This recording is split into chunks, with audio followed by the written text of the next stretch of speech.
upon a time there was a girl named Cinderella. She lived with her stepmother. The stepmother did not like Cinderella. She made her work very hard every day.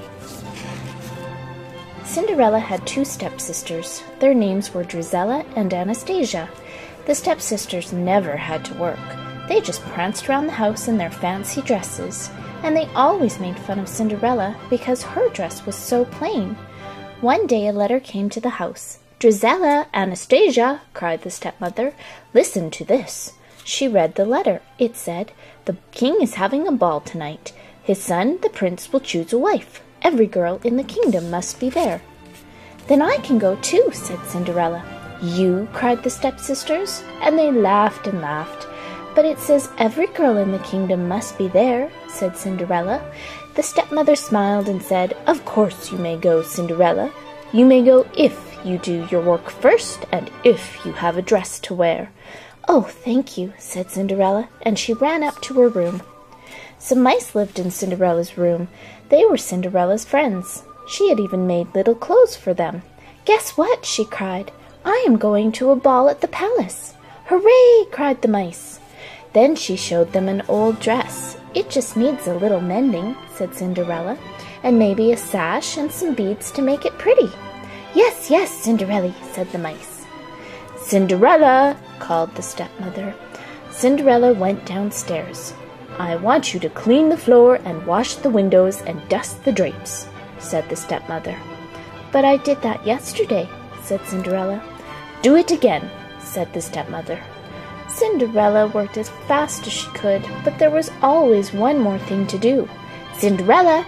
Cinderella! Cinderella!" "Oh dear," said Cinderella, "I will never have time to mend my dress." "They make Cinderella work, work, work," said a fat mouse named Gus. "She will have no time to fix her dress," said a skinny mouse named Jack. "We can do it," cried the mice. "We can fix Cinderella's dress." Gus and Jack sneaked into a big room. The stepsisters were dressing for the ball.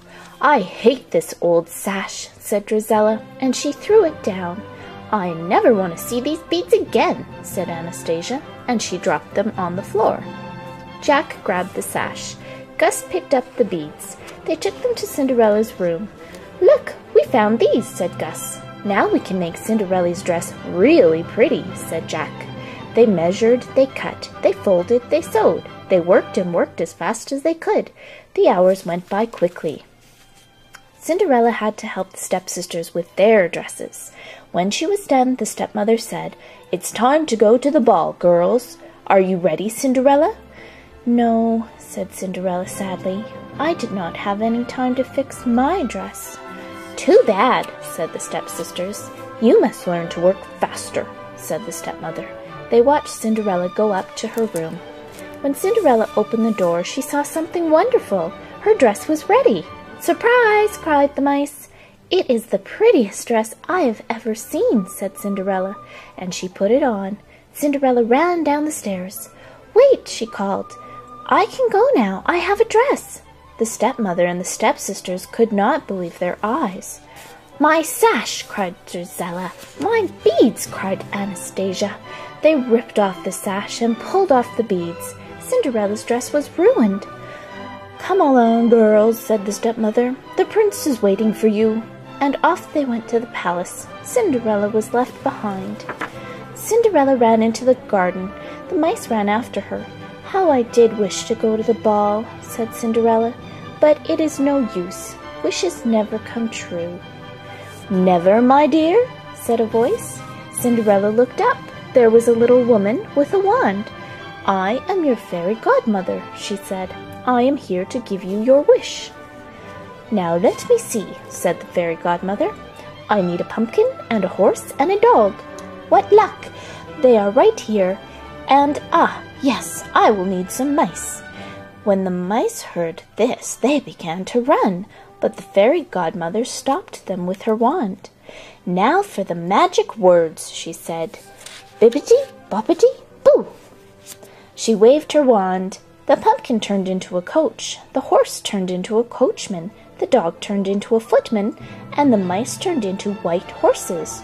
"Now hop in, my dear," said the fairy godmother. "But my dress," said Cinderella. "Oh my!" cried the fairy godmother. "I almost forgot." She waved her wand again. Cinderella looked down. Her dress turned into a white gown. Her shoes turned into glass slippers. "Oh, thank you," said Cinderella. "Now hop into the coach," said the fairy godmother. "But remember, all the magic ends when the clock strikes 12. "I won't forget," said Cinderella, and off she went to the palace. At the ball, the king was complaining. "The prince has met all the girls in the kingdom," he said, "and he has not found one he likes." "Give him time," said the Grand Duke. "He has had enough time," cried the king. Just then Cinderella came into the ballroom. When the prince saw her, he bowed. "May I have this dance?" he asked. "Yes," said Cinderella.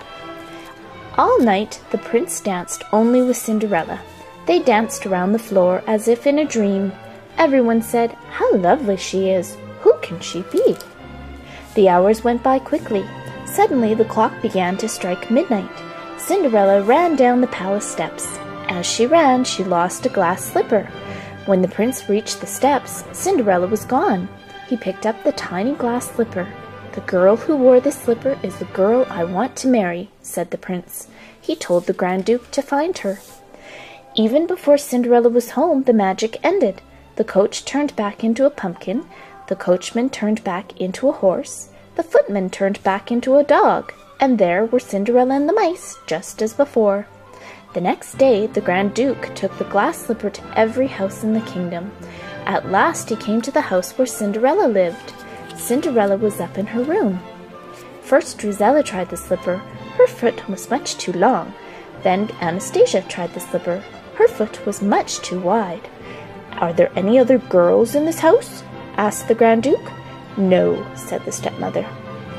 Just then Cinderella came downstairs. "Who is this?" asked the Grand Duke. "She is only the maid," said the stepmother. "I don't care," said the Grand Duke. "She too must try the slipper." It fit perfectly. Then Cinderella reached into her pocket and pulled out the other glass slipper. The Grand Duke bowed to Cinderella. "You are the girl the prince says he must marry," said the Grand Duke. So Cinderella went to the palace and married the prince, and they lived happily ever after.